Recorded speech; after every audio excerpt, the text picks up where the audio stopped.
Dans chaque être vivant, une chose circule en silence, invisible à l'œil nu, mais essentielle à la vie, le sang. Il circule sans bruit, sans repos. Jour et nuit, il soutient la vie, sans que l'homme y pense. Sans sang, il n'y a pas de vie. Le sang transporte l'oxygène, il nourrit, il maintient.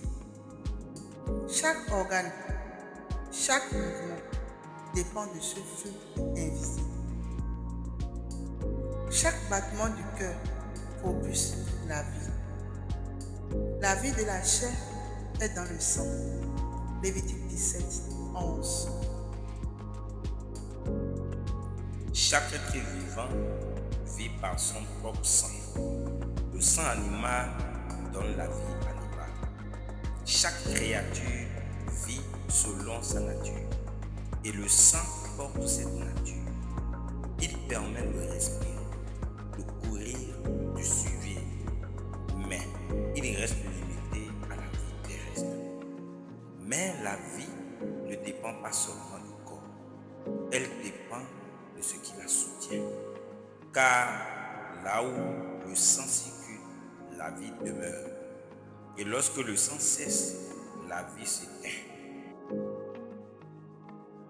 Dans l'Ancien Testament, le sang des animaux était offert.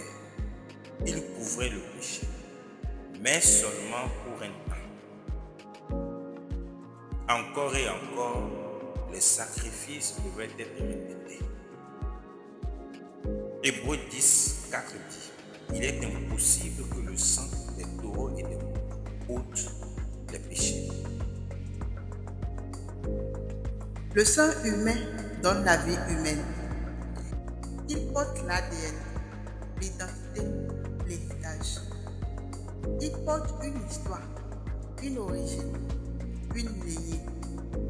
Ce sang te relie à ceux qui étaient avant toi.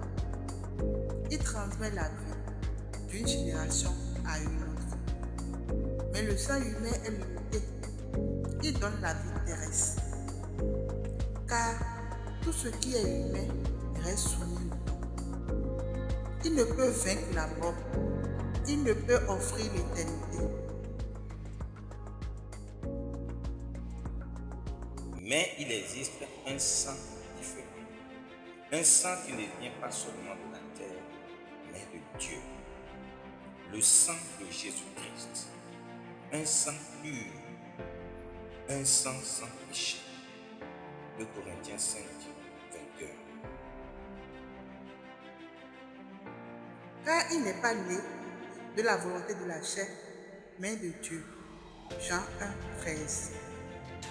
Un sang qui ne couvre pas seulement, mais qui ôte le péché. Jean 1, 29. Un sang qui parle en notre faveur. Hébreux 12, verset 24. Un sang vivant qui agit sur la terre et devant Dieu. Un sang éternel. Hébreux 9, 14. Mais lui est entré une fois pour toutes. Hébreux 9, verset 12. Ayant obtenu une rédemption éternelle. Ce que ce sang touche ne reste pas le même. Il donne la vie éternelle. Si vous ne buvez le sang du Fils de l'homme, vous n'avez pas la vie en vous. Jean 6, 53. Le sang animal soutient la vie animale. Le sang humain soutient la vie humaine.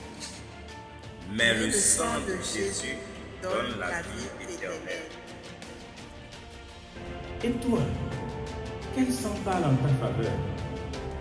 Le sang animal, le sang humain ou le sang éternel? Le sang donne la vie, mais quel sang sauveur vraiment?